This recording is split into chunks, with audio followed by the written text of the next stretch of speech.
আমার সার্বভৌমত্বের পরে যদি কোনো হাত পড়ে সেটা আমরা কোনোদিন সহ্য করব না। বিএনপিকে নির্বাচনের জন্য প্রস্তুতি নিতে অলওয়েজ প্রস্তুত।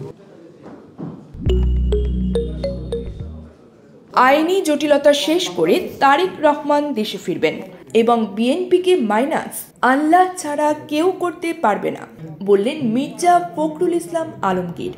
লন্ডনে সাংবাদিকদের সাথে মত বিনিময় সভায় তিনি একথা বলেন। মাইনাস করার ক্ষমতা আল্লাহ তাআলা ছাড়া কারোরই নেই।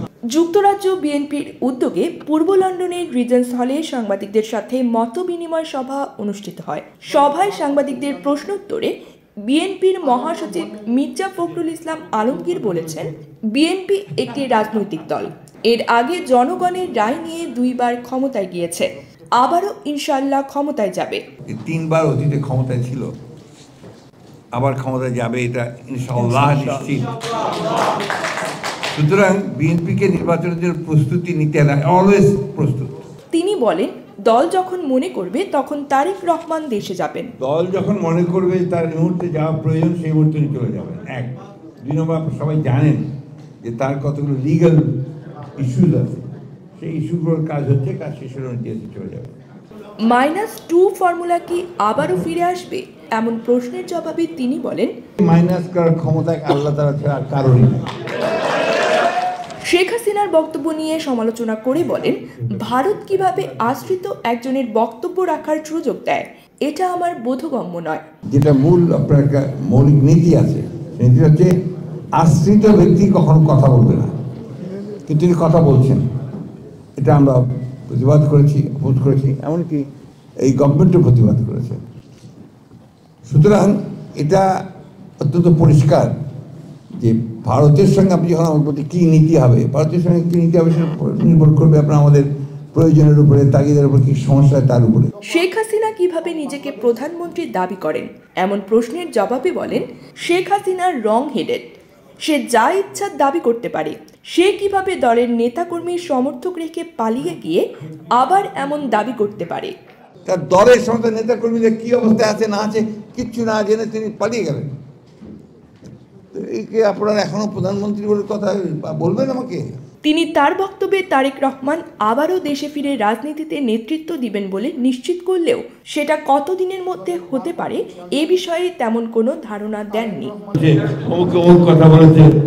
নির্বাচনের কোনো যৌক্তিক সময় আছে কিনা এমন বিষয় নিয়ে জুডিশিয়াল রিফর্ম সহ নানা সংস্কার করে নির্বাচন দিতে হবে।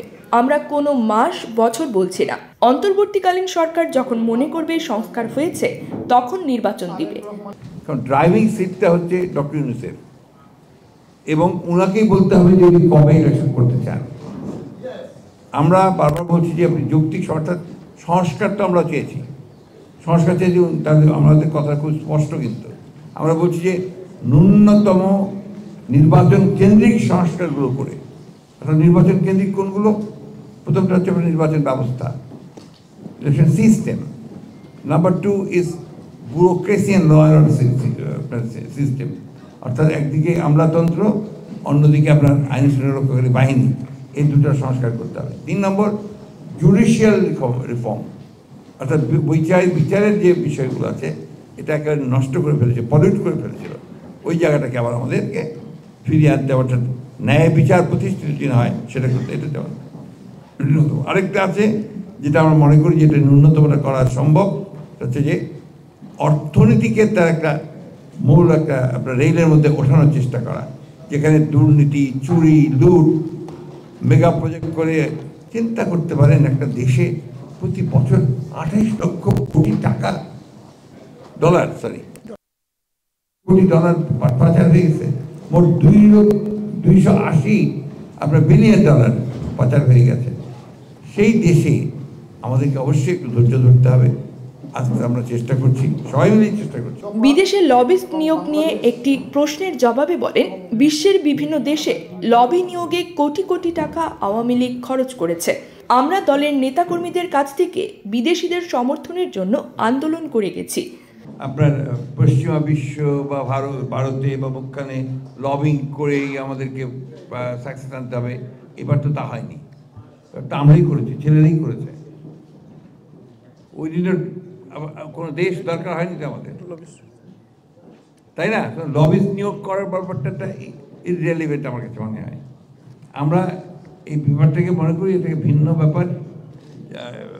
লবিস্ট নিয়োগ করে যে কিছু হয় না তার প্রমাণ এবার হয়েছে। আমেরিকার মতো লবিস্ট কেউ নিয়োগ করে নাই, কত কোটি কোটি ডলার তারা ব্যয় করেছে লবিস্ট নিয়োগ করে। Could they save Amali? No, it's the people. So আপনার মূল কাজটা হবে পিপলের কাছে যাবেন।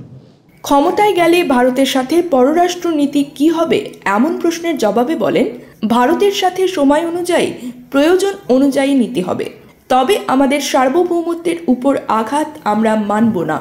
রাজনীতি, তার আপনার স্ট্র্যাটেজি, কৌশল, রণকৌশল বিভিন্ন সময় বিভিন্ন রকম পরিবর্তন হয়।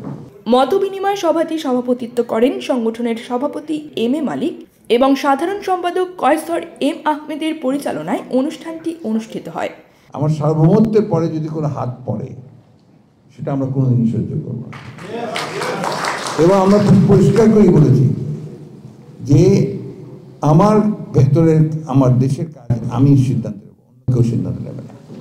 এখানে যে কেউ আমাকে ডিকটেট করবে, ওই বড় দাদাগিরি করবে, সেটা আমরা কখনোই মেনে নেব না। এবং আমরা যে 1971 সালে দেশ স্বাধীন করেছি, সেই স্বাধীন করেছি কিন্তু আমরা পাকিস্তান থেকে বেরিয়ে এসেছি ভারতের পেটের মধ্যে ঢোকার জন্য নয়। এটা খুব পরিষ্কার করে বলা হচ্ছে সকলকে। একটা কথা মনে রাখতে হবে যে আমরা পাকিস্তান থেকে বেরিয়ে এসেছি, ওটাও মাথায় রাখতে হবে। তো বেরিয়ে এসেছি কেন? যে তারা আমাদের সঙ্গে বৈষম্য করেছে, তারা আমাদের অন্যায় করেছে, অত্যাচার করেছে।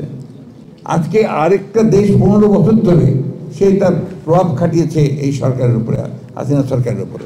সুতরাং সেই ক্ষেত্রে তো নিঃসন্দেহে আমাদের দেশের মধ্যে আমরা যারা দেশপ্রেমিক দলগুলো আছি, রাজনৈতিক দলগুলো আছে, ব্যক্তি আছি, আমরা কোনো মতেই এটাকে মেনে নেব না যে আমার দেশের ভেতরে কেউ আপনার হস্তক্ষেপ করবে এবং সেটা আপনারা প্রশ্নই উঠতে পারে না।